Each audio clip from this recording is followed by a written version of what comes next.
The money system we all depend on is broken. Every single year, your hard-earned dollars are worth less, and most people don't understand why. That's why today I'm sitting down with my business partner, Bryce, who has gone all in Bitcoin the last couple of years, and we're gonna deep dive it. What is its history? What's the technology? What's the blockchain? What's Bitcoin? What are the other coins? Why is the system failing, and how could Bitcoin be its replacement? I have spent hundreds of hours researching, and we are gonna compile all of it into a single podcast. This is gonna be extremely powerful. I'm super excited, so let's jump in.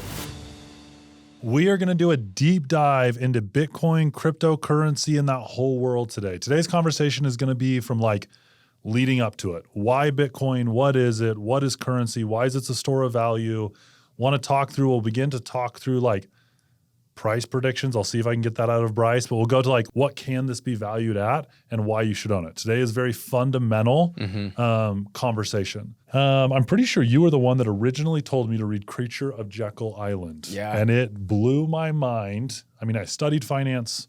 I was already doing social media for years. I'd never read this book, but it breaks down money and kind of the history of money really, really well. So when I say, what is money? I know that sounds so fundamental, but I promise this is going to build somewhere. What is money? Yeah. You ask that question to a lot of people, and a lot of people will give you a different answer. And I think that piece of it is so paradoxical because we all work for it. But yet you ask 20 different people what is money, and they're all going to have a different answer. And so we have 20 different reasons of why we're working for something that is probably considered to be the most impactful thing, or the number one reason that we exchange our time is to get this thing that we don't know how to describe, we can't answer unanimously. And so I think that's interesting.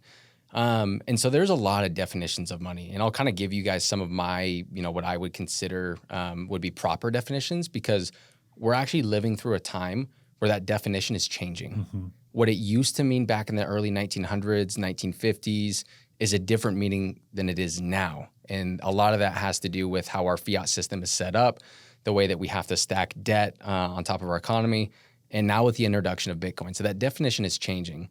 But one of the definitions of money is the most saleable good. And so if we go back to early times, right? This is pre-gold. This is the barter system. Think of, civilization is just emerging at this point. We're through the dark ages. We're starting to come out of that, and we have these small communities across different continents starting to grow. And one of the things they're having difficulty with is scalability. And the reason they're having a hard time with scalability is because they are running into the barter system, which means that if I want to go to Braden and I need his apples, but I only have cows, I'm a farmer, and that's all I do is I grow, raise cattle, butcher cattle. That's my life. And he's an apple farmer, and I need apples for my family. The problem that we're going to run into is that in order for me to get the enough apples that I want, Braden has to need the equivalent amount of cow that he needs. And the problem with a cow is that it's not easily divisible. So we might go into basically a negotiation where, hey, I want 12 buckets of, your apples, and you want a quarter of my cow, except now I think, hey, the quarter of cow is actually worth 24 apples. And we go back and forth into this dilemma of basically negotiating apples for cow. It doesn't scale very well. And if you are needing cow to then go get oranges, that adds a third kind of layer into it where you're trading something to then get what you want to then go trade it again. And we basically have this limit. Think of it as like a ceiling with civilizations and scalability, because there's no really economy that can emerge from that. Eventually, you're going to get to a point of too many people, too many items. They're not divisible. We don't all inherently value them the same, and we're going to run into issues. Conflicts is going to come up. So eventually, what we came to is we started giving subjective value to things that were the most sellable, right? So inherently holding them by themselves is not like it was worth a lot of money, but that was basically the thing that was used to exchange value. And so we see various currencies come along well before we ever had gold or the dollar. It was things like seashells. Native Americans used seashells. African Americans used precious beads. If you're a big Bitcoiner, you know about something in the Indonesian markets or Indonesian islands called rye stones. They were these huge, the size of these chairs, stones that people would use as currency. And so we started to just, again, place subjective value into these things so that we could stop trading cows for chickens and oranges and apples. And instead I could exchange you a sellable good, a piece of currency for said object. And we've had various variations of those, from salt to cattle to stones to precious beads. And eventually we fall on precious metals and gold. The problem with that is as soon as we get to a centralized, agreed thing of value, bad people come into play. Right. And I mean, when I first say bad people, the first thing you think of is like thieves. Yeah. But what's really going to end up happening is let's use like precious beads for an example. Yeah. Once I know that a precious bead is our mind's thinking dollars, but worth $10. Yeah. What's going to stop someone from being like, I can manufacture that. I can go in my basement and make that and just create money or create value out of thin air.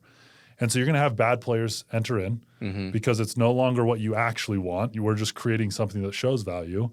And so the way we fix that is you put a third party in charge of it. Right.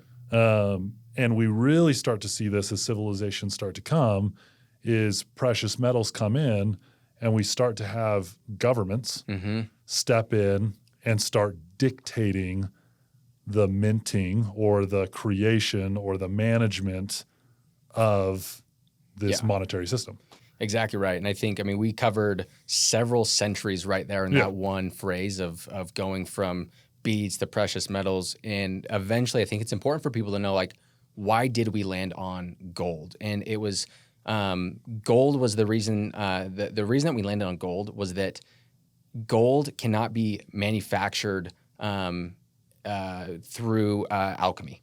You cannot artificially create gold. To your point on precious beads, right? In Africa, that's exactly what happened. These precious beads were found and they were traded within tribes, but then the English were able to find a glass manufacturing shops up north, and they were just counterfeiting them. So they would come down to Africa to trade with locals, and all of a sudden the supply started to inflate, where what used to cost 10 beads now costs 100 beads, now costs 1,000 beads. And you now have a complete debasement of currency, and they switch to something else. And we saw that. Inflation. That is inflation. Yeah. And so we see this time and time and time again until eventually we landed on gold. And for hundreds of years, alchemists tried to recreate it. There's always going to be nefarious actors. There's always going to be people that try to rig the system. And gold, due to its components that make it up, is pure. It's only existing in one form, which prevents alchemy from happening. And so we eventually just start to categorize some types of these valuable characteristic traits to gold that make it a usable currency. It appreciates, it's scarce, you can't artificially create it. But what happened with gold is that it's heavy and it's physical. And so people eventually started to collect all of this gold, and they were getting robbed, right? And so you have people breaking into houses, and it's not a very safe place to hold money if it's underneath your mattress. You don't have anything guarding it. And so again, we fast forward several centuries, and you introduce a third party, eventually known as a bank, to hold your gold for you with the promise, hence the word promise in there, to redeem it to you at any point that you want. And that happened for a period of time. And now we're basically to the timelines of like the world wars. Right when we get into like World War I era and all of Europe is under distress, they're trying to raise bonds to cover their military expenses. So they issued the first public debt offering. The first one ever was during World War I, and it failed miserably. Nobody had money, and if they did have money, they certainly weren't putting it into the government while their country, their land was being destroyed. Armies are coming in, like people are dying. Like you're not thinking logically about making a sound investment. And so for the first time ever, the government said, hey, we'll buy this debt. And they printed their own money. And so what you started to see was that the gold held in a centralized location like a bank was now being redeemed. There was more redeemable notes going out than what the gold was worth. And so you have your first introduction to fiat currency and printing printable money, where it's no longer a one-to-one. For several years leading up till World War I, 1 ounce of gold was worth a certain amount of paper redeemable notes, and it was pure. It was one-to-one. There was no fractional reserve banking. There was none of that stuff. But once World War I hits, World War II hits, currencies are starting to collapse, they started to print. They started to issue more debt coupons, more paper notes than what the gold reserves were actually being held into the banking system. And that leads us to kind of how we operate today through fractional reserve banking. And so the concept here, the psychology of what these banks were betting on is if I have $100,000 worth of gold and $200,000 of notes for that gold, in theory, we don't think that 50% of the population will simultaneously, more than 50% of the population will simultaneously ever come redeem that much. Right. And so when you say fractional banking, that's it. That's a 1-to-2 ratio of gold held to dollars, not necessarily dollars, promissory notes issued out. And that's fractional reserve banking. And it started over in Europe. In America, we have heard, and you've probably heard inside, if you follow me, you've probably followed other financial creators, the gold standard. Right. And that was America's version of this. Yeah. Is we used to have, it was like law, we had to have an equivalent of dollars issued to gold inside of our Federal Reserve. Yeah. And it gold standard. It was the gold standard. And there was a decision made by, do you know the president? It was Nixon. Was it Nixon? 1971. That said, we are going to leave the gold standard. And now looking back, we're like, oh, it'll work totally fine. Then it was a big debate. Like It had never been done at that scale by the world's currency. And we were basically saying this paper is no longer backed by anything. 100%. And the reason that America landed as the centralized universal reserve currency is because you look at any country after World War II and everybody's been decimated. Everything has been destroyed. Currencies are devalued. The whole world's in chaos, but we didn't fight World War II on our soil with the exception of Pearl Harbor. So America at that time was untouched for the most part. And what was happening during World War I and World War II is countries were getting rid of their gold because, again, it gets centralized and it creates a point of failure where if a country's invaded, where do you think they're going first? They're going to the vaults. They're going to go get the gold reserve. So everything started getting shipped over to America. So during this time, hundreds and thousands of tons of gold are coming over to America for us to hold in basically our cold storage over here where the war is not being fought. And so after World War II, America had the majority of all of the combatant countries' gold centralized over here, and we entered into what was called the Bretton Woods Agreement that happened post-World War II, that all countries just said, hey, the U.S. dollar is the best currency right now. Everything else has been devalued. They have the majority gold reserves. We trust the United States to keep an equivalent amount of gold to the equivalent amount of dollars out there, and we'll operate on a gold standard, which means a certain number of dollar bills is redeemable for gold. And that operated until 1971. Around 1971, France started looking at our gold reserves, started looking at how much debt was out there, how much paper money was out there, and said, I'm going to call your bluff. I think that there's more currency out there than what you're backing in gold, and I want my gold back. And so we started to see for a short period of time, lots of gold leave the country, which was not good for the U.S. And so Nixon comes on. It's called the Nixon shock. And in 1971, if you listen to his speech, what's most interesting about that is it was a temporary ban. It was a temporary solve for what was going on to completely nix the gold standard and operate from a place of just pure fiat currency. And so we've been living through that experiment since then. And every other country has obviously followed suit with, nothing's back to gold, nothing's back to any type of precious metal. We're just operating on this idea that this dollar bill has value because we say it has value. And I think that's very, very interesting that everybody just went along with this idea that had never been done before and what we're currently still living through, which could be changing in the upcoming years, decades, who knows? Because as we've talked about, there's been several forms of money. Mm-hmm. There's never been one. And the average fiat currency lifespan is about 45 years. America is past that by a good amount. So to argue that there couldn't be something in the future, and we'll probably get to this later, is I think foolish because we've had several variations leading up to what we're now operating on, which is a complete fiat standard. And what's crazy is like how quickly historically the perception of money, the gold standard, the dollar has changed. Yeah. Like 1971 is not that long ago that we were pegged. I mean, France was calling our bluff. Who knows if we actually were, but that's when we verbally said we were no longer pegged dollars to gold. Yep. And it is not 50 years, 54 years, whatever that is. Like, that's not that long ago for the whole concept of money to change. And so I'm going to back up a little bit and we'll keep moving forward. But we're eventually going to get to today's Fed and their dual mandate and everything that comes along with it, and how it's crazy. It's crazy where we're at today, and we've just been like convinced it's the way when like we're going to just poke holes all through it. So let's back up. 1901, 1902, somewhere in there. The idea of the Federal Reserve.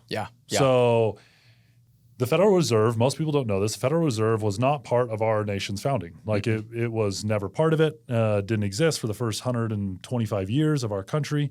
And what's actually crazy is a variation of the Federal Reserve went through our government systems to get passed. I think it was like 4 or 5 times. I think we're on our 4th Was variation. it on our 4th? So 3 variations. And failed miserably every time. Everyone was scared to death of what it would do and what it would mean. And then there was an economic collapse.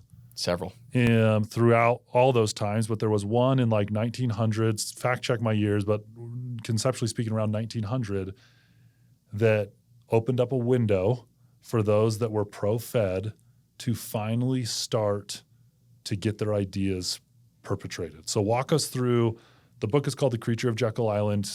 That's what we're going to kind of talk about for the next little bit. Walk us through Jekyll Island, what happened, and how this kind of worked. So, I mean, going all the way back to the Founding Fathers, and this is why when you talk to a Bitcoiner, they would say that our founding fathers, if they lived today, would be Bitcoiners because they were so, 2% taxation without representation, like all of that. And they were not a fan of banks at all. So they were in favor of there should not be a lender of last resort that issues this currency. In fact, if you look at the Constitution that has not been changed, the Constitution reads out that basically money created by banks is not currency. It can be used for private business deals, but should not be used as a form of trade throughout the United States banks. And the Constitution has never been changed. So that's just a crazy thing to look at. But there's been, to your point, there was about 3 federal banks that came up, and their whole goal was to be the lender of last resort. Their main goal was to lend to banks to create currency that would spark trade. The thought process here is that if currency is exchanging hands quicker, your GDP for your economy is also going to go up, and the velocity of money changing hands is a direct correlation to basically the prosperity of a country. It spurs on economic growth. We get to Jekyll Island, which is the final and current variation of our Federal Reserve. And it is done in secret, and this book talks about it. But you have some of the most powerful individuals in the world, the Andrew Carnegies, the Rothschilds, meet at this island, I believe in Georgia, called Jekyll Island. It's a real place, to brainstorm and mastermind the concept of a Federal Reserve to get passed through legislation and eventually make it all the way to being enacted. And it involved politicians, presidential cabinet staff, high net worth individuals, basically all commingling together to create this Federal Reserve, which eventually got passed and is what our current federal board is, or Federal Reserve is today. The problem and the misconception is that it's called the Federal Reserve, but yet there's nothing federal about it, and it has 0 reserves. So what most people don't understand is that the Federal Reserve is actually not a part of the government. It's a quasi-privately owned entity that does not answer to Congress, does not answer to the president. And that's why right now Jerome Powell and Donald Trump are going at it. There's nothing that Donald Trump can do to remove Jerome Powell, who is in charge of the monetary and fiscal policy within the United States. One man and a board of 12 other directors is in charge of the most important thing that we don't have an answer to, which is what is money.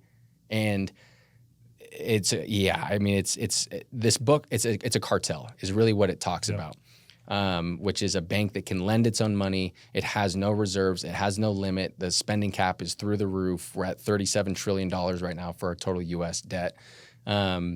and has just completely altered the way that we do life. But yes, the book is phenomenal. It's a dry read, so if you can make it rough. through, Yeah. But it talks a lot about that history and who was involved and why they did it, and we'll see if it continues to last, into the future. What's crazy is like we correlate the Federal Reserve with the federal government for exactly what you just said. They have allowed, or it is inside their processes, that the president gets to appoint the next Fed chair. Yep. At any point, technically, they could change that. It's a private entity that decides that. And what's so mind-blowing is what spurred this entire thing is you have these two families that honestly publicly didn't agree with each other. Right. They were I don't know if I'd say enemies, but competitors. But they started losing market share to other banks. Mm-hmm. And so they saw that, and they had a legit monopoly. I don't know, it was 60, 70%, something like that. And they were just watching it year after year dwindle further and further. Mm-hmm. And so the enemy of my enemy is my friend. They got together and were like, hey, we're dwindling, but if we combine powers and control the currency and how much is printed and at what speed it is and everything else, our two banks combined can just destroy everyone because we run it, and then we can force them on our board and they have to participate. Like it was truly bred from a stance of monopoly and desire to control the entire monetary system. It really was. Yep. And so now I'm not going to sit there and say that Jerome Powell's an evil person or the 12 board members on the Fed are evil, and it's truly a mob. But the way it was created was not of pure intention. Very nefarious. Very nefarious, in the dark. I mean, quite literally excused every support staff from the island, every butler, driver, everyone leaves so Very that secret. 8 of us can get together and create this. Fast forward 100 years, and it's now just written law that we all accept that they are the ones that control the world's currency is controlled by this private group that was literally created in the middle of the night. That's a crazy concept when you really think about it. Yeah, and most people don't know that. Yeah. And so, it stemmed into what we know as fractional reserve banking. And I don't know if we want to dive into that now, but the whole story sounds like a movie. Mm-hmm. And that's what we're currently living through right now. Yep. And so fast forward, when you have a private entity and the formulation of the Federal Reserve and we leave the gold standard, you can see the rules are always changing. This is not a constitution or a Bill of Rights that's never been changed that we're just living. It's a private company that gets together on every 6, 8, 12 weeks and votes on what they want to do. Yeah. And so at one point, there was no fractional banking. Right. Like it wasn't inside their bylaws. It was full reserves. We lived the gold standard, and the world saw us as a power because of that. Mm-hmm. That changed. Mm-hmm. Fast forward, it's changed dramatically. Like at one point, it was 1-to-1. Then we went like 0.99 to 1. Yeah. Today, like, do you know off the top of your head? It is. So prior to COVID, it was 10%. Yep. So if I put $100 in, I had to keep 10. That was the fractional reserve code at the time.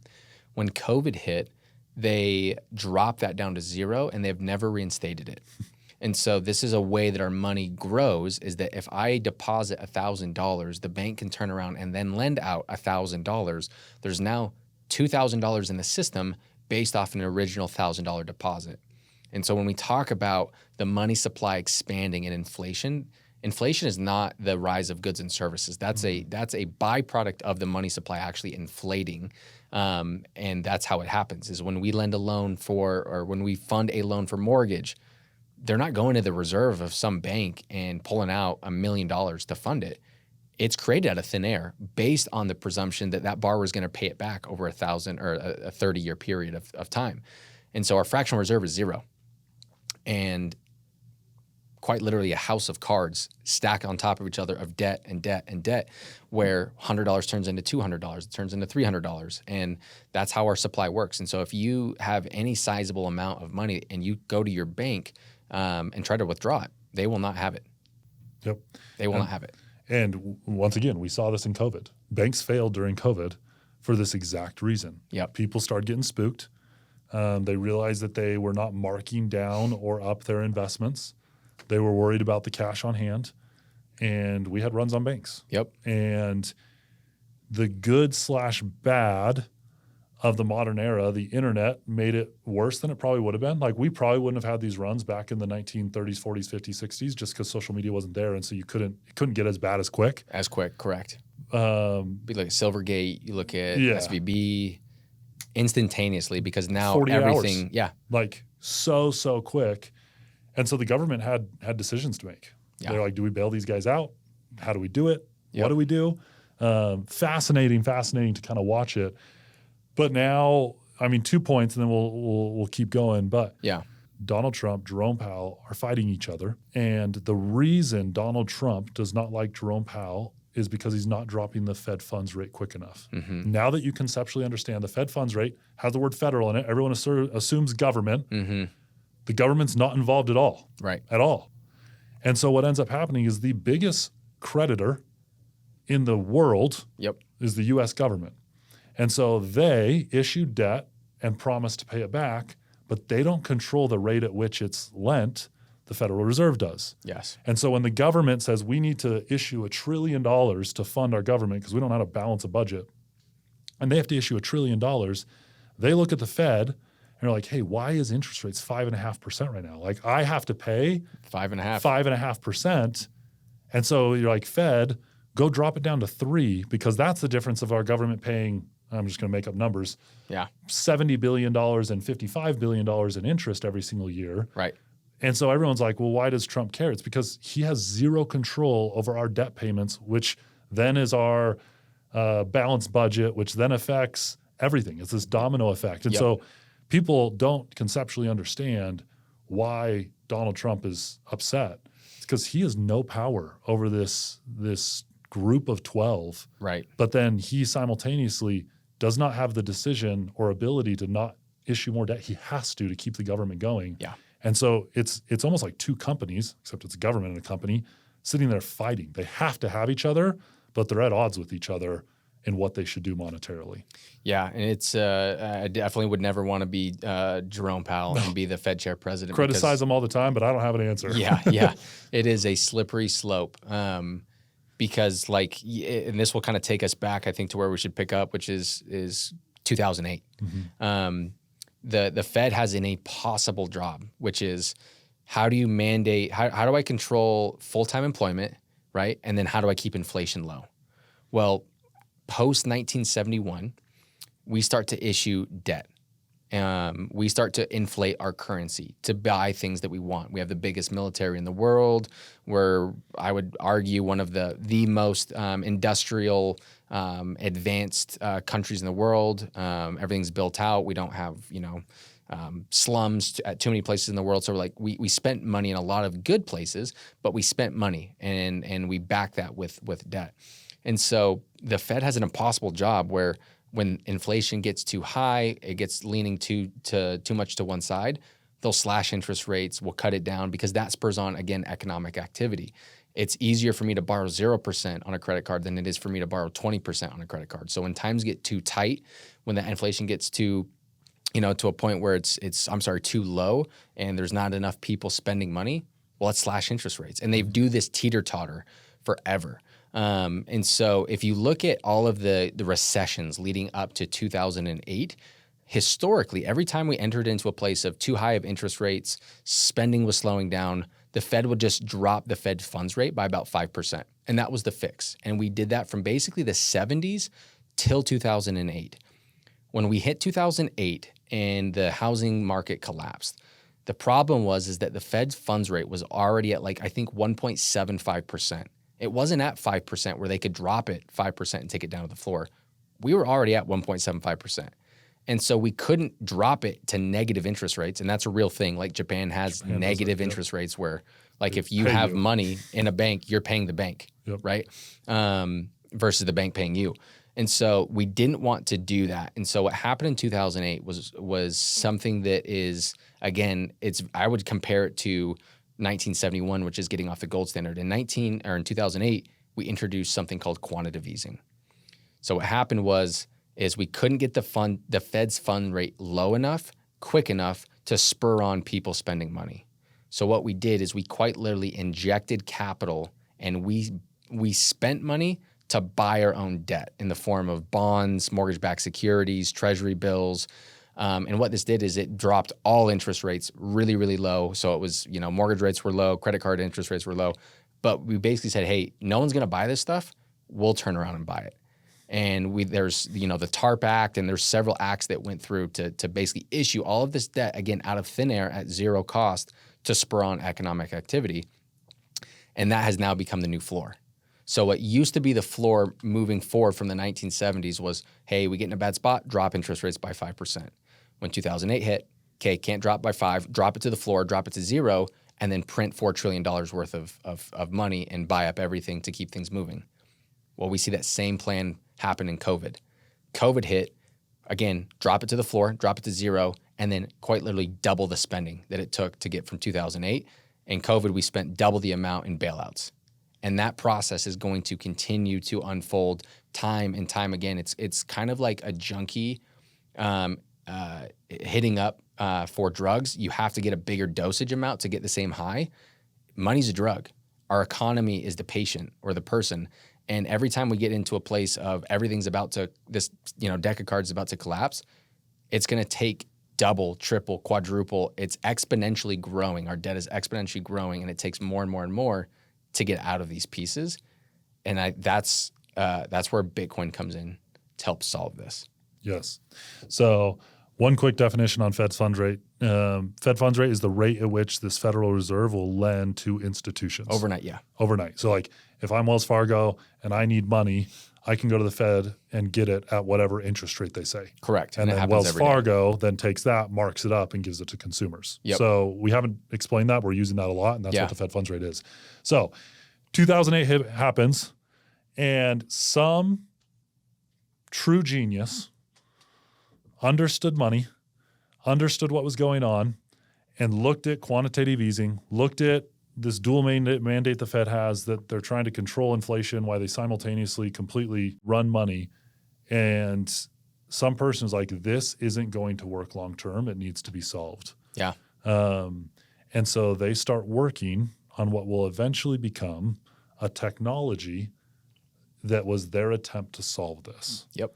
So let's talk through, go ahead and walk us through the birth of the blockchain technology in Bitcoin. Yeah. So October 31st, 2008, Halloween, is when the Bitcoin white paper comes out, 2 weeks after Lehman Brothers collapse. Very ironic timeline. Mm-hmm. Although that's the birth of the Bitcoin white paper, that's not the birth of Bitcoin. Bitcoin was built on basically the shoulders of all the previous e-cash cryptocurrency giants that have been around since the 1960s. And that's what a lot of people don't understand, is that they think Bitcoin was the first. Bitcoin wasn't the first. It was just the first perfect version. We've had cryptography and e-cash variations since the 1960s, where people and different scientists and economists have played around with the version of how do we take out the middleman, coming back to the banks? How do we avoid somebody that could nefariously misplace funds, charge fees? Like, we've always had this dilemma with, okay, I need this trust. I have to put my trust with something or somebody to hold the most important thing for me. And the word there is trust. It's blind trust, because we don't know, is it really there? Is it not? Do I have access to it only on some days, but only on some hours? And so from the 1960s going onward is when they started to come up with these different variations of cryptocurrencies. Some of them are called, like, if you want to look, like Chaumian mints, eCash, DigiCash. Like, a lot of them were towards the 80s and 90s. But Bitcoin was built using a lot of the same protocols and technology that these former versions had. But now we're at October 31st, 2008, 2 weeks after Lehman Brothers collapses. A pseudonymous creator on the internet by the name of Satoshi Nakamoto releases onto a chat forum of other cypherpunks. And cypherpunks are, it's a slang word for basically crypto nerds. Yeah. Early 2008 crypto nerds released the Bitcoin white paper.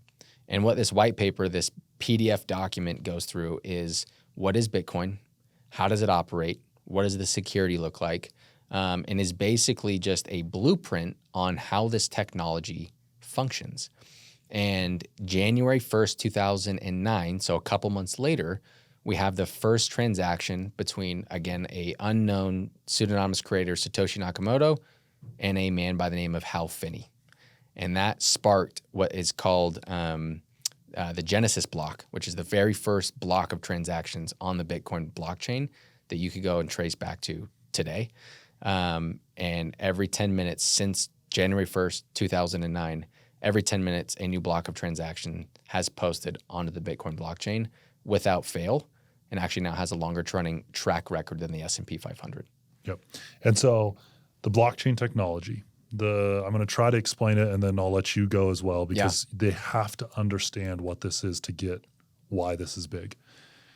Up until this point, in order for fiat currency to work, we had to have a middleman that ran a ledger.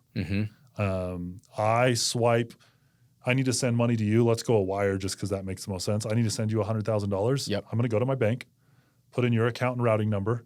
It's going to wire through the Federal Reserve, who's then going to confirm it only during their working hours and send it to you, and then it's inside your account. However, you're correct. But what most people don't understand is that the blind trust comes into play, is that let's say you're with Chase and I'm with Wells Fargo. When you go to put in that routing number, when you click send, before it ever gets to the Federal Reserve, there's going to be a checklist that basically goes through and says, does Braden Shaw's credit profile match our terms and conditions? And those terms and conditions are different from every single bank. And so if you've been flagged for buying crypto or anything that they deem is nefarious, doesn't actually have to be illegal. It could just be something that they don't agree with. Your wire doesn't even make it to the Fed. It's shut off. So you have to blindly trust your bank to get it to the Fed that's going to honor your credit profile. And then you got to blindly trust my bank that they're going to honor my profile to then get to me. And if anybody says, I don't like that, and it gets shut off, that's the debanking that we just went through for the last couple of years. If, Donald Trump and people getting actually like blacklisted from banks, that is a real problem. And most people don't think about that because it happens far and few between with normal everyday citizens. But there's all of those trust checkpoints it has to go through to verify and confirm before it even gets to me. And it may be easier to look at like the Ukraine-Russian war. Yeah. We just straight up said every Russian oligarch can no longer bank inside our systems. Yeah. Now, most people at the time inside of America agreed with the decision, but the concept's crazy. Like those are their assets, their money. How they got them may not be legal or good. Yeah. But it's their property. Right. It's private property. That some random entity said, you know what? Nah, we're just going to hold on to it. And we all agree that those people probably shouldn't have had their money, but that can happen to anyone, and it does. It does. Like people that are phenomenal, upstanding citizens that bought Bitcoin have been flagged by banks, and they are unable to move and transfer their money for weeks and months sometimes because the banks didn't agree with Bitcoin. Yeah. And so that idea has happened forever. But this idea of money is that I have to go through a third party to get it to you. Sometimes we trust Visa to be that person. Sometimes we trust my bank. Sometimes we trust the Fed. Sometimes we trust whatever it is. Yeah. It's all working, but there is always a government entity or private entity that has to run the ledger, say subtract from Braden, give to Bryce. Cryptocurrency and the blockchain technology, the blockchain technology is a technology that solves that. And what it does is every single 10 minutes, it creates a block of data that says user 123 sends 1 Bitcoin to user 456. Yeah. And every single 10 minutes, that block cements, and the data inside that can no longer be changed. Yep. It's done. And what's crazy is every single person has complete transparency in that block. I can go look at the Genesis block and see user 1 sent 1 Bitcoin to user 2. Yeah. And let's go a step further. User 1 sent Bitcoin A to user 2. And then I can see user 2 sent Bitcoin A to user 7. Yeah. And so you can just sit there and I can literally choose that Genesis Bitcoin if I wanted to spend a whole lot of time and track every time it's been sent in these 10-minute blocks forever. Yep. And these blocks, because of the way they come together, the last transaction on this block becomes the first transaction on this block. And they create a chain chronologically that is unable to be broken. Because if you go hack, let's say you were able to hack block number 1, every block after that is broken. Yeah. And so they recognize that, and it gets thrown out and goes back to the original block. And that process is how we verify transactions. Yes. And so now what happens is every middleman's out. A technology, this verification process, you actually hear it called mining or other things. This verification process happens autonomously without any person, entity, bank, government, anything. And we have officially created a transfer of value, of money, of whatever you want to call it, without a third-party entity. Yep. That is the blockchain technology. And so cool, like we look at iconic figures in history and like, how cool would it be to meet that person? Satoshi Nakamoto, like he decided it was for the betterment of the world that he is not known. Yeah. And you think about how cool that is. He created a world-changing technology that, in my opinion, 10, 20 years from now, will be looked at as one of the biggest technological advances ever. Yep. It's up there with AI and the other things. And he put his ego aside and said, if there is a person or figure or head or face to this, it will not work. Yeah. Because now there's an entity involved. Yeah. So he let go of his ego, rolled out one of the greatest technological advances ever, stepped away and let it just run. Yeah. Now, he probably made out very handsomely because he was the one mining it. He was the one getting it going. Yeah. But such a cool concept that it was mission over money for him. Yeah. And he started a wave of what is now the blockchain technology. Yeah, I think he's like the 7th wealthiest man in the world right now. And we don't know who they were. There's so much that we just talked about that is, we can go through and unpack. But you're 100% right. So the blockchain is a way that you don't have to blindly trust, and that's why, like in the Bitcoin community, you'll hear, "Don't trust, verify." Mm-hmm. Why would I pay or blindly trust somebody to hold my funds when I can hold them myself, and then I can verify when they're sent, who they go to, and did they actually get those funds? So 2008, 2009 is when Bitcoin kind of came out. Where do you want to go from here? Like there's so much at the very beginning on like what Bitcoin looks like, why it's important. Like where do you want to take the conversation? Yeah, let's keep going Bitcoin specific for the next couple of years and explain like the early days, how it got adoption, get to today, and then would love to kind of predict where it's going. So walk us through kind of those early days. I mean, it was crazy. The original adopters that were so bought in. I mean, you have the guy buying a pizza for, I don't remember, 10,000 Bitcoin. 10,000 Bitcoin because he wanted to show that you could actually use it as money. And like, walk us through some of those early years. So what I think, there's several things to hit on here. The first one is that Bitcoin did not IPO. Initial public offering. So when we have companies come to the stock market for the first time, think of like Facebook back in the day, that they went from a private company, left the private sector, went to the public sector, and they had an IPO. Well, what do you get every time you have an IPO? You have an IPO price. So basically you have a free market, you have something coming into the free market with a predetermined price already. Is it $34? Is it $140? Like what gives that price? Bitcoin had no price. Bitcoin quite literally started at zero. Very similar to gold was once a rock in the earth. It was just a rock that we decided to grow into now what's I think a $21 or $24 trillion asset class, which is gold.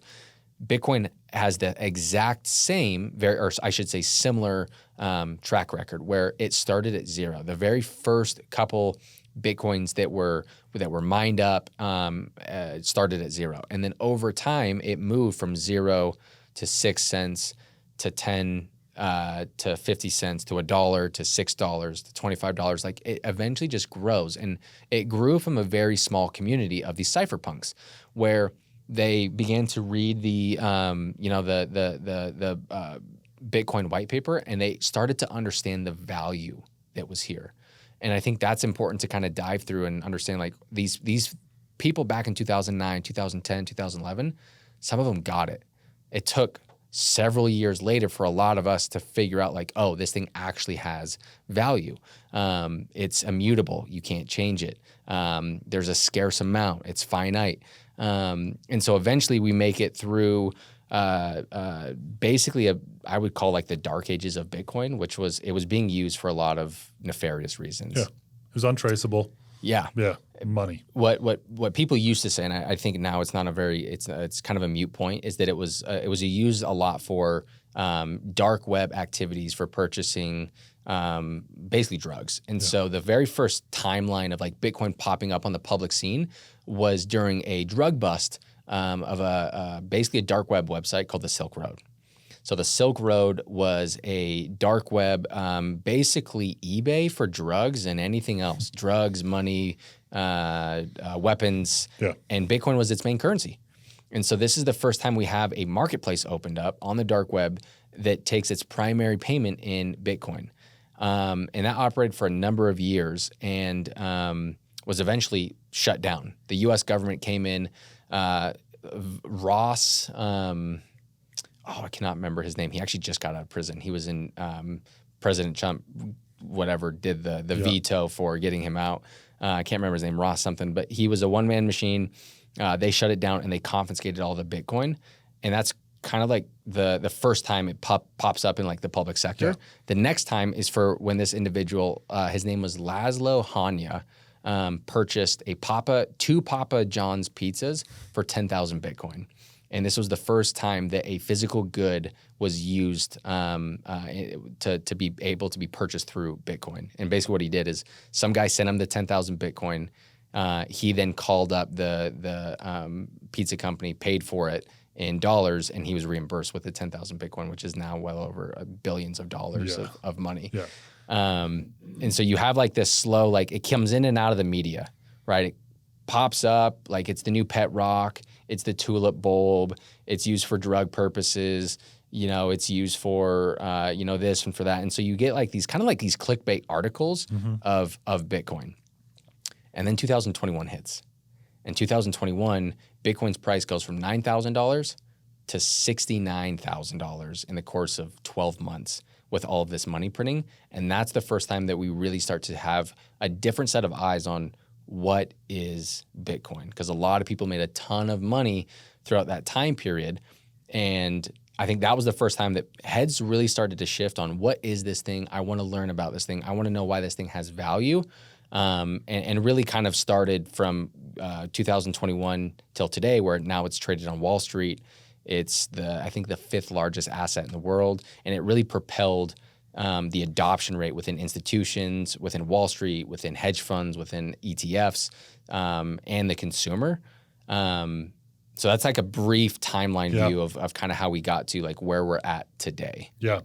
A couple just like high level questions or things that I hear are misconceptions around Bitcoin as well, just kind of rapid firing these. The first one is like this mining process. Yeah. You'll hear mining all the time. All mining is this technology, the blockchain technology, requires verifications of these blocks. Yep. You have to have so many people agree on every transaction that happened inside that 10 minutes and how it connects to the previous blocks. Yep. That process of verification is called mining. Correct, yes. And basically what happens is you have a network of computers computers mining or verifying these blocks. And what happens is the people are rewarded for allowing their computing power to go verify. Yep. And so you have 10,000 computers verifying, a block every 10 minutes is done, and that computer was the one that is rewarded X amount of Bitcoin for verifying this change. So that's all mining is just this process of verification. Yeah. And so the more power you put into the system, the better chance you have at getting more Bitcoin out because you verify more blocks. Right. And so that's all the process is. That's when you hear mining centers, when you hear CPUs and all this stuff going, that's all they're doing. They're just helping that blockchain build and verifying so that nothing is ever hacked. Yeah. We've talked a lot about another one that I hear all the time is, but Bitcoin's $120,000. It just hit an all-time high, I think. I think we're like 121, something, almost 122. You could never buy. How in the world would you buy something? Yeah. Bitcoin is extremely divisible. Yeah. How many decimal points can 8. Bitcoin? It can go back 8 decimal points. And so if you think how big that can get, right now we talk in Bitcoins. We're no longer going to talk about Bitcoins at some point. That's going to be the equivalent of $1 billion. Instead, we're going to talk about sats, which is the denominated unit of account. It's one decimal. Yeah. 8 decimal points back. So 100 million Satoshis or sats make up one Bitcoin. Exactly. So something could be 4 sats. Yeah. And I don't know what the math is on that, but it's pennies. Quarter of a penny or something. Quarter of a penny. So it's extremely divisible. And so we're going back to your original conversation of what's money. Yeah. It's like we're extremely divisible. Yeah. It's so much easier to hold and to trade. Yep. The value, because it's traded 24/7, 365, constantly, no one controls it. You can trade, move, barter, whatever you want with that. Yeah. It's now the perfect medium of money or transition of value is starting to be created because everything that is wrong with gold and fiat and bartering systems. Yeah. When you your original question, like what is money? Everything that we talked about is now being checked off by this new asset, Bitcoin. So coming back to what is money, eventually we land on characteristic traits of what makes something a usable form of money. And there's actually 3 phases that something has to pass through in order to make it a usable day-to-day medium of exchange. The first one is time. So in order for something to be used as money, it can't erode and it can't crumble, it can't fall apart, it can't deteriorate. And so coming back to our first conversation, apples go bad, cows die, bananas break, shells get destroyed, beads can be broken. And so it can't move past that first time slot because it needs to be able to be here a week from now, a year from now, and 10 years from now. And again, that's eventually where we land on gold, is that because it only exists in one chemical makeup, it won't erode. It's not going to rust. It's not going to break down. It's going to just literally stay in that one state. Well, Bitcoin's the same way because Bitcoin lives in the quantum realm. So you can't break a Bitcoin, you can't destroy a Bitcoin because it lives on the internet. It lives in the quantum realm where there is no corrosion, there is no rust, there is no environment. It's just in the ether, so to speak. Mm-hmm. And so the first one is time. The next one is you need to be able to go through basically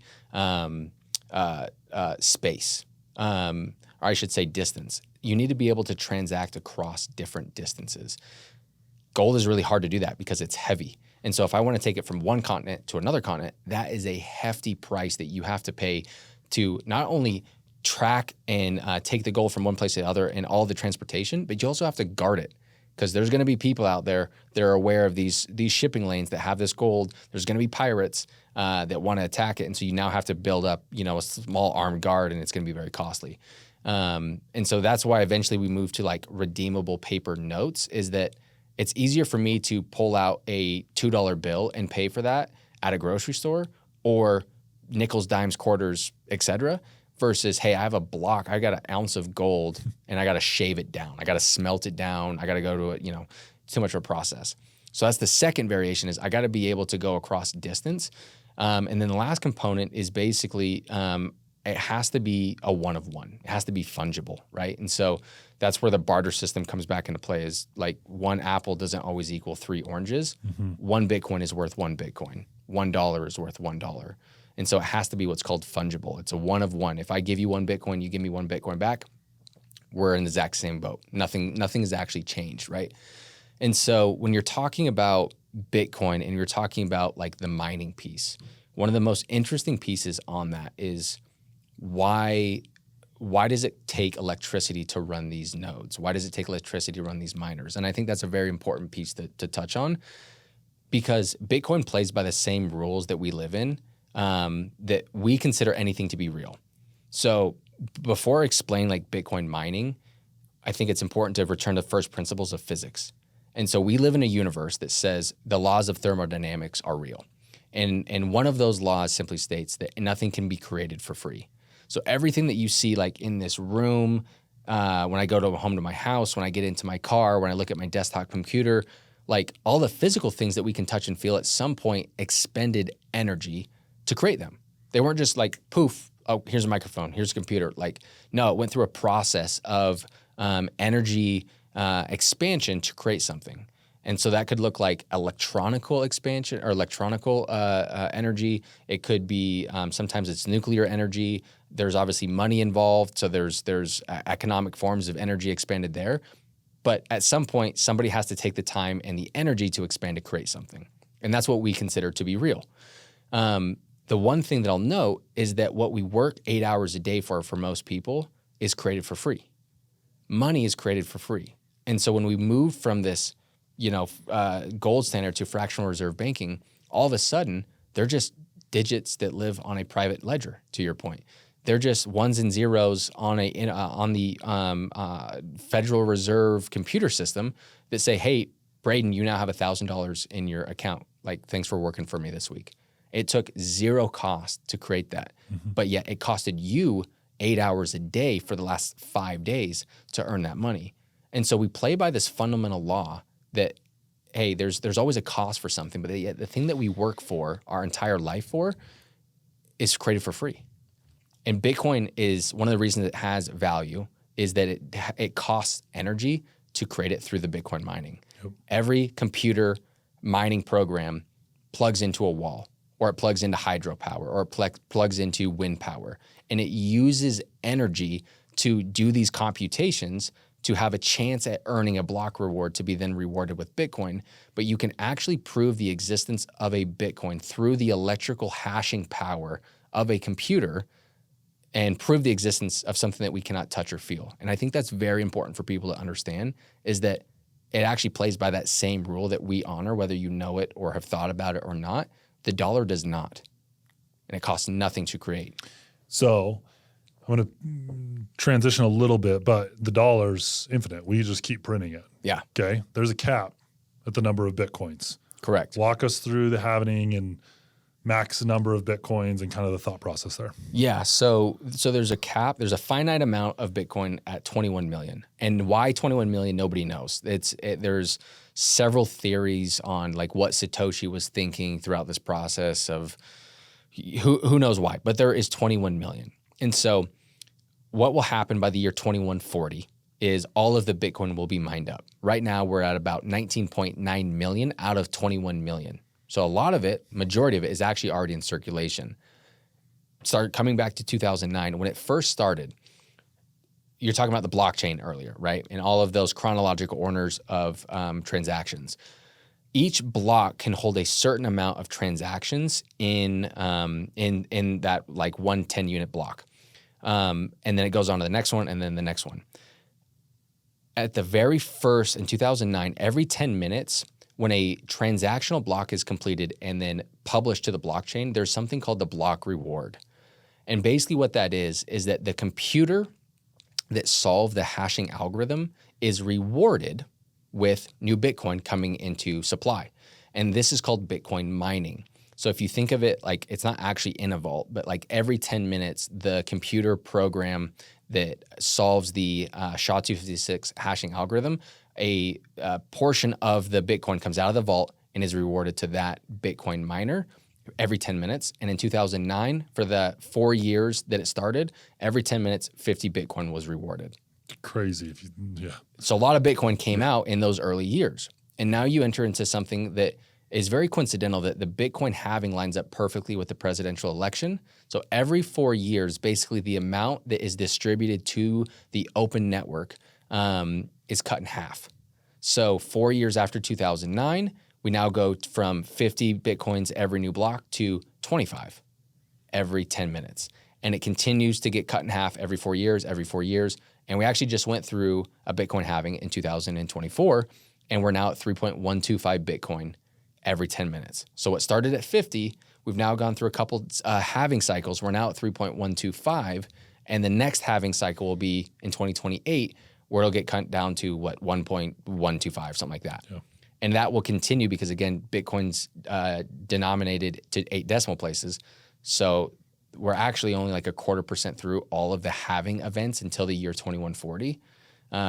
So we have one more halving event where there's still at least 1 Bitcoin that will be distributed every 10 minutes. But then after that, it's less than 1 Bitcoin leading up all the way until the year 2140. And it'll take 40 years to mine the very last Bitcoin. Just crazy. It's wild. Yeah. So 21 million, it's impossible to be inflationary. Yeah, it's deflationary. It's deflationary. Couple other things I want to hit on. Let's go like 60 seconds on storage. This is a digital good. And so we're going to walk through like hot on exchange, warm and cold Yeah. in a whole nother lesson. Yeah. But one of the reasons it's deflationary and something that you hear is people lose their Bitcoin. Yeah. Like that's another clickbait article that you always see is the guy that bought the landfill and tried to find his $1 billion worth of Bitcoin or whatever it was. What's actually happening when someone loses it, and why should people, I guess, not necessarily be scared of that, and give them a little teaser on what will be like a full hour lesson? Yeah. So when you buy, like some people buy Bitcoin like on Coinbase, right? Yeah. And if it lives on Coinbase, you don't have keys to that wallet. And so a common term saying in the Bitcoin world is like, not your keys, not your coins. So think of if you hold it on Coinbase, it's like holding your money with a bank. Yep. You hope to God that the bank doesn't collapse. Yep. And if it does, you get your FDIC insured, dollar amount. The problem with holding it on Coinbase is that there's no FDIC insurance policy. And so if Coinbase goes down, you could be toast, right? So that's the first version. The second version is the second and third version is holding it on something called a wallet.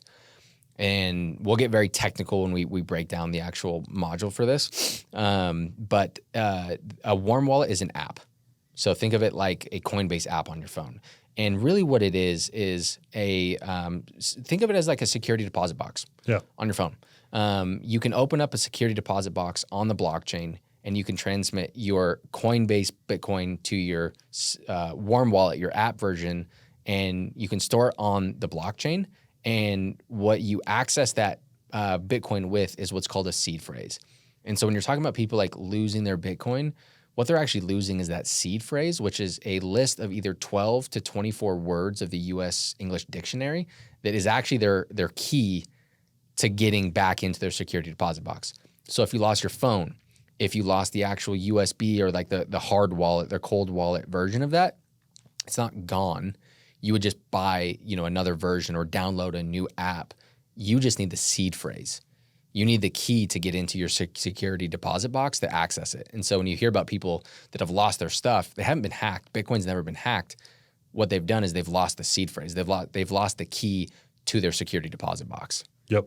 And we'll do a deep dive into all of those so that people understand how to do it. I think there's a lot of fear mongering out there with storage. Mm-hmm. And it drives me nuts when people, I haven't bought it because I don't know what to do. Like, I, to this day, still have quite a bit inside my Coinbase account. You call me stupid every single day for it, but it's like there is a simplicity there. And until you have lots of wealth accumulated into Bitcoin, it may just make sense to just buy it on exchange, keep it on exchange, and don't even think about it. You know what I mean? Like eventually, the cool thing about Bitcoin is once you get into it, you start learning about it. If you've made it this far inside this podcast, like your mind's already starting to get blown.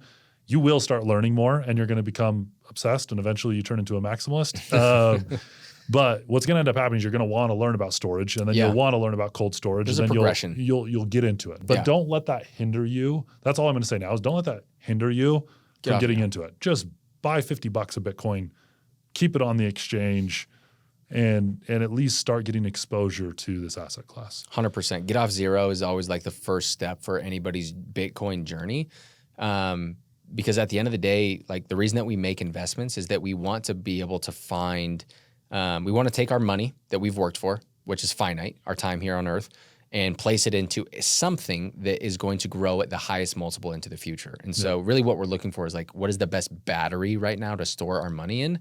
And Bitcoin historically has been that battery. It's been the best performing asset 11 of the last 14 years. And so get off zero, buy on Coinbase, hold it there, read some books on it. We'll give you guys lots of educational and things to read. And then from there, you might move from like Coinbase to a warm wallet to a cold wallet, et cetera. Yeah. Okay. So I have two more places I want to go, and then if anything else. So I'm really curious your thoughts. I don't know if we're going to disagree on this. Do you believe, we've talked about Bitcoin being money. Yeah. Like definitionally speaking, we've already kind of proved that it is. Has the characteristic traits of money. It's a great form of money. Do you believe that it will ever replace the dollar? And do you think we will daily transact in Bitcoin? Like when we're trying to convince people it's money, do you see someone walking in to Walmart and buying stuff with Bitcoin, I'll give you, in the next 10 years? I don't. And so this is where there's a divide in the Bitcoin community. I'm actually not like pro Bitcoin being used as a form of currency. I'm not also pro fiat.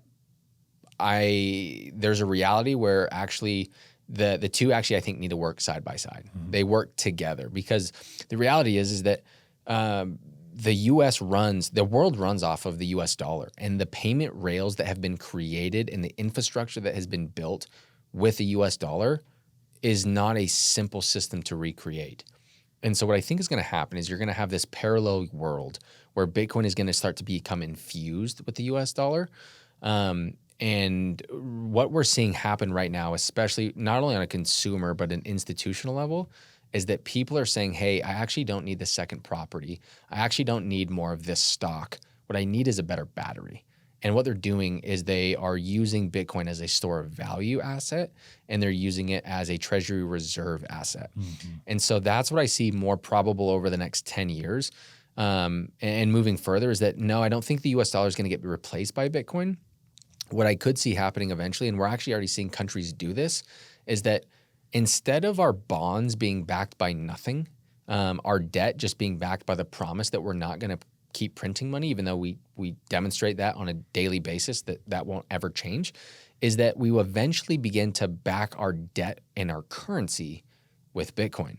And so you almost go from this fiat world to eventually moving back onto some type of hard money standard where now one Bitcoin equals a certain amount of dollars, and we eventually almost peg the dollar to Bitcoin, which sounds like, I understand when I speak this stuff, like it sounds like people look at me like I got lobsters growing out of my ears. Yeah. But I think that's actually possible. And again, it's already being done where if you think about it, like if you want countries to invest in the United States and they want them to buy our debt, we have to make the debt more enticing. Because just saying, hey, we're not going to devalue our currency, which we have to do something else. And so if there was a way to say, hey, there's actually a hard asset that backs it, one of the best performing assets, the best performing asset in the world is backed with our US debt, that would make the debt more enticing to buy. And so that's what I think is more probable, is that you enter in a world of potentially pegging the US dollar to Bitcoin and having Bitcoin-backed loans as Bitcoin and that layer one protocol. And then the US dollar is easily, it's more transferable, it's quicker as that layer two. Yep, we actually agree. I didn't know what you were going to say there. I don't think Bitcoin will ever be a transactional form of money. Like when we say money, that's what people think is like a transactional form of money. Yeah. I think it's more of a store of value. It is. You have companies doing it. Look at MicroStrategies. Look at like companies are already using it as a treasury. Yeah. The government has talked about it federally. Correct. State governments have already passed it and are starting to go down this path. And so like what you're saying, I know you said you look crazy, but like if you actually go look, it's you're happening. not that crazy. It's happening. Yeah. It's just at what pace will it happen? Yeah. It's the United States has a strategic Bitcoin reserve. We have not come up with a certain dollar amount of like, it's going through Congress again on like how much we would buy. Yeah. But yeah, there's been several states. I think New Hampshire was the first one, Texas, that have said, hey, we're going to allocate a certain portion of our budget to buying and holding Bitcoin. Yep. Okay. So now that we kind of agree, store of value, the way that it's being used, I lied. We're going to go two more places. Future of Bitcoin. Yeah. Will you give a price prediction? Can I talk you into one? Where do you think 10 years from now Bitcoin has the potential of going? Like, have we missed the boat? Yeah, and that's what's so hard when you're talking with people is that anytime you start to like look at buying Bitcoin, it's like, well, I look at the price now and then I look at the price where it used to be and I go, I missed it. Yeah. And so usually there's a conversation that I have with people, but it would be, if I gifted you a building in Manhattan, would you take that building?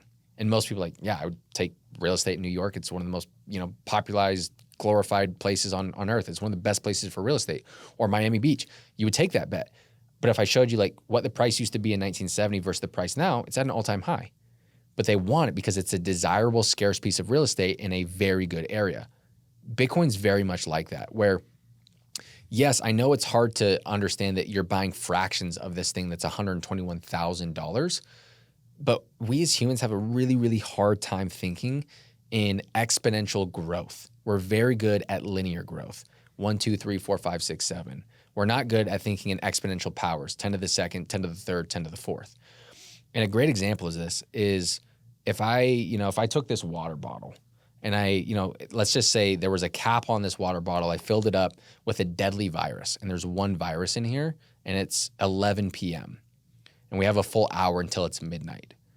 And let's say every minute that virus in this water bottle doubles. Do you know at what point the bottle would be halfway full? If it's 11 o'clock, 11:59 is when the bottle would be halfway. And then at midnight, it would overflow. We as human beings have a really hard time processing exponential growth, which is one of the reasons that I don't think our public debt is talked about a lot. It's $37 trillion. That's an unfathomable number. And Bitcoin's price, coming full circle, is very much like that, where we have for the first time a finite supply of 21 million, and we have 19.9 million mined up. We are entering into a 10-year period until about 2034 of a digital gold rush to get your hands on as much Bitcoin as you can. Because from 2034 to 2140, the entire world is going to fight over a 1% supply. And that includes every hedge fund, every publicly traded company that's adoption rate is doubling that of the internet. And so where do you think the price is going to be in 10 years? I think right now, if you have the ability to get Bitcoin under sub 200,000, you're going to be bragging to people in 10 years, because in 10 years, I think the price of one Bitcoin is going to be somewhere between $5 to $10 million per coin. Yeah. And it's crazy. Like you said, people really struggle to conceptually understand this. I think I was almost like sitting here laughing to myself when you said 2021 is when Bitcoin came onto the scene. I got so lucky. Yeah. I did an internship with a financial planning and analytics team where we just crunched numbers for 4 months. And I sat next to this guy that was a Bitcoin maximalist in 2015. Wow. And he sat there and he was like one of these white paper through and through, mining it at home. And he convinced me to buy it. Yeah. And I still remember, you can go log back on my Coinbase, Kraken, all the accounts. Look at the buys. Binance, and you look at my buys, and I'm buying and selling Bitcoin back at $500, $600, $900. And it ran up to a couple grand. And I remember talking to my now wife, dreaming like, can you imagine if Bitcoin hit 10 grand? Yeah. Like we're retired, babe. Yeah. Like those were the numbers. And then it went up to like, I don't remember, 19 or something like that. And then it dropped back down to 35. Yeah. And then I was like, could you imagine if it made it to $40,000 or $50,000? Yeah. Then fast forward another 5 years and it's up at $69,000. Right. Then it drops all the way down to 20. Yep. You're like, what if it hit 100? This idea of exponential growth, I've literally lived through these cycles over and over and over. And every single time, like if you would have told me I was buying Bitcoin at $700 that it'd be 100 grand, I would have laughed at you in the face. What sucks is I sold day trading this stuff, sitting in the back of finance classes during college. If I would have just held everything I bought, it would be a whole different story. Oh, but I'm the exact same way. I've lived through the cycles enough to understand that these cycles will continue. Yeah. And I no longer laugh at millions of dollars. Like I'm right there with you. Like I say somewhere between $3 and $10 million is probably the next 10 to 15 years. And then after that, like no one knows kind of where it will go. Like it really could go parabolic and start to go crazy. Yeah. But the root of it is you're not too late. You're not too late. And again, I think you got 10 solid years to get your hands on as much as possible. Because unlike like some people would consider Bitcoin to be a commodity, you can't speed up the supply. And so what's going to happen is like everybody's fighting over, we have about a little over 2 million Bitcoins on exchanges. And then once those exchanges are gone, and if you pull up a chart of like the Bitcoin supply that's active out there, it's like dwindling down because I think that 2 million's on exchange, 19.9 million have been mined. Yeah. Like a tenth of the supply is even available to buy. Right. And so like the US has talked about a strategic Bitcoin reserve bill and buying 1 million Bitcoin over the course of about 7 years.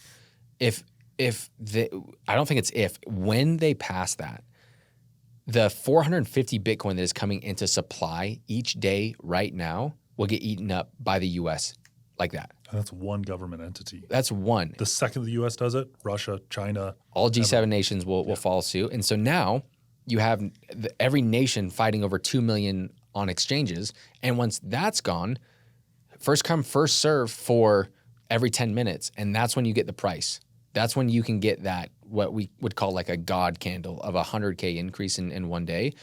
And it's simple game theory that we're watching play out. And so, yeah, I think the price is going to blow people away. And the reality is that if you've held Bitcoin to this day, 99.9% of people are in the green. Yeah. And it's honestly, we're about to hit all-time high. So it's about to be 100% here in the next little bit. Yeah. So the money, as we're talking about like the value of money and how much it can go up, the last thing that I kind of want to hit on is all these other coins. Like we've only hit on Bitcoin. Yeah. So I'll talk for maybe 2 minutes. You can as well. And like, what's the difference between cryptocurrency, blockchain, Bitcoin, altcoins? You hear all these terms. The blockchain technology was really built around Bitcoin.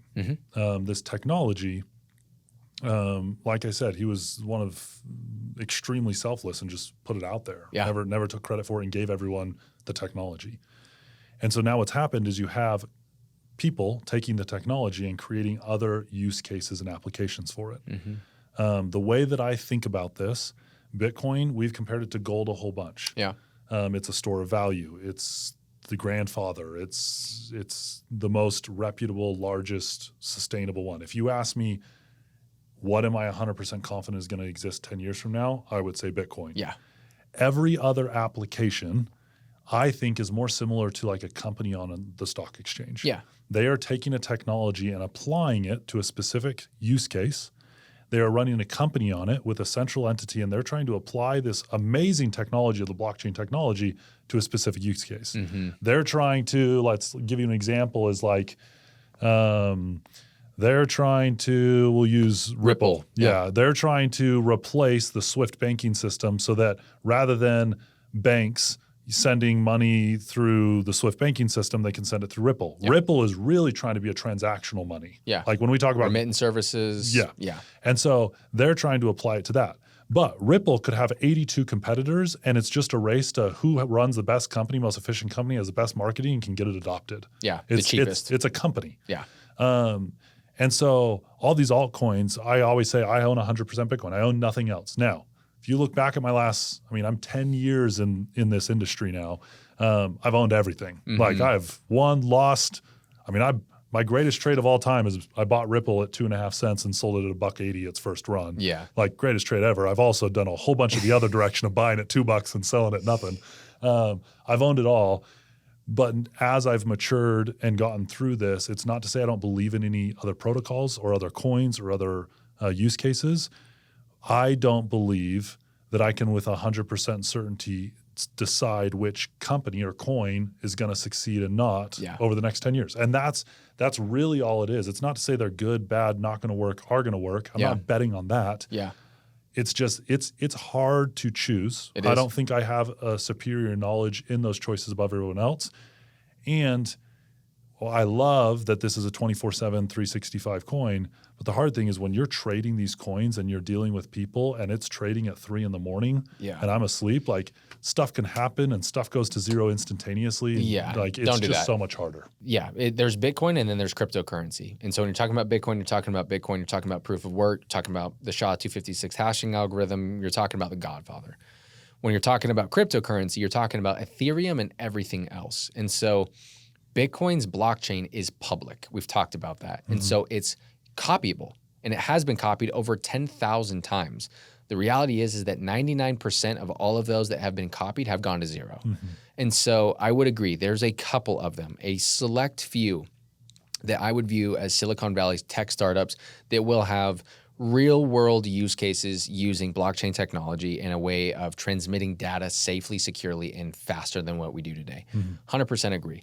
When you're talking about a battery and the best place to store your money, that is Bitcoin. Bitcoin is the iPhone. Cryptocurrency is a knockoff version, 10,000 knockoff versions of the iPhone with a poorly painted iPhone sticker slapped onto it. Like that's what you're investing at that point. And like everything from like the security of the network to infinite supplies of currencies versus finite supply of currencies to there's board members, there's CEOs, there's engineers to Bitcoin's backed by math and physics. And so if you want to argue math and physics versus, a board of directors and how they can make decisions, like I'll let you do that and you'll lose all day long. And again, if you pull up any chart, you name any cryptocurrency and you denominate it in Bitcoin, the graph is going down and to the right, which is not what you want. And so you just have to be very careful. There's a big separator between the two, and that's why Bitcoin has no CEO. It has no marketing team. The free market has said this is a $2.4 trillion asset class as of this, recording. And the very next best currency is Ethereum at 800 billion. There's over $1 trillion difference between the number one and the number two.